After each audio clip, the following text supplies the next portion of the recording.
राज है, तुष्टीकरण का राज है। बंगाल में तो रामनवमी पे दीदी को जय श्री राम कह दो तो दीदी भड़क जाती है। ऐसा है जैसे दीदी को गुस्सा दिलाना हो तो बोल दो चुप से जय श्री राम, बस दीदी आपे से बाहर हो जाती है। लेकिन यहाँ नीतीश कुमार जी तो राम भक्त हैं, कोई दिक्कत नहीं।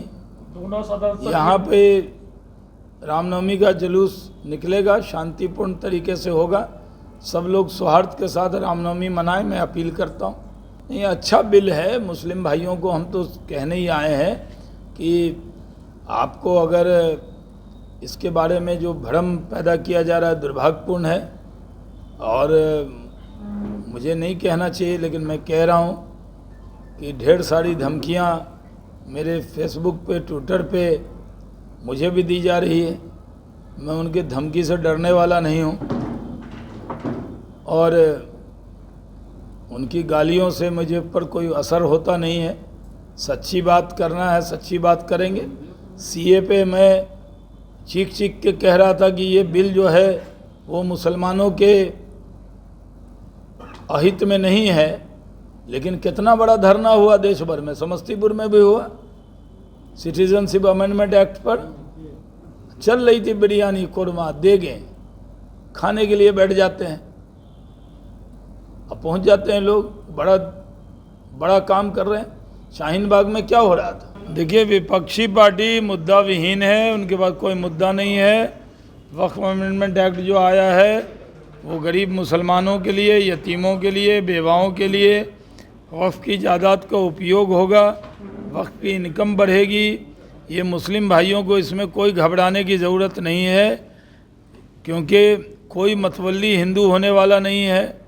कोई मोहतमीम या दरगाह कमेटी, मस्जिद कमेटी, कब्रिस्तान कमेटी, किसी में भी गैर मुस्लिम उसके मेंबर नहीं होंगे, बल्कि वो कमेटी मुसलमान ही हेड करेंगे।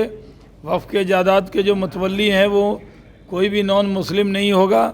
लेकिन दुष्प्रचार किया जा रहा है कि वक्फ की जायदाद जैसे गैर मुस्लिम के हाथ में चली जाएगी, ये भ्रम फैलाया जा रहा है।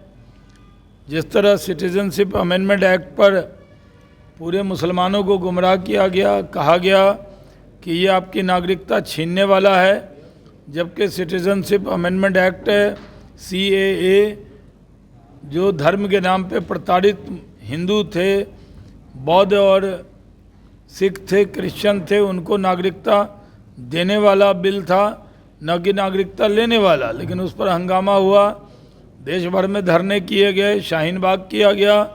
फिर से विपक्ष चाहता है कि वो इस मुद्दे पर देश को गुमराह करे। मैं अपने मुस्लिम समाज के लोगों से अपील करना चाहता हूँ, किसी के बहकावे में मत आएं। नरेंद्र मोदी जी सबका साथ, सबका विकास, सबका विश्वास के रास्ते पर चलते हैं। उनकी सारी योजना सारे समाज के लिए होती है, और जो अभी ये वक्फ अमेंडमेंट एक्ट लेकर आए हैं, ये मुस्लिम समाज के गरीब लोगों को इसका बहुत बड़ा लाभ होना है। और हम लोग जो भी सरकारी कब्जा हो या प्राइवेट कब्जा हो, वो सब कब्जा इससे हटेगा और वक्फ की जायदाद वक्फ के लोगों के हाथ में रहेगी। विधानसभा चुनाव पर इसका बहुत असर पड़ेगा।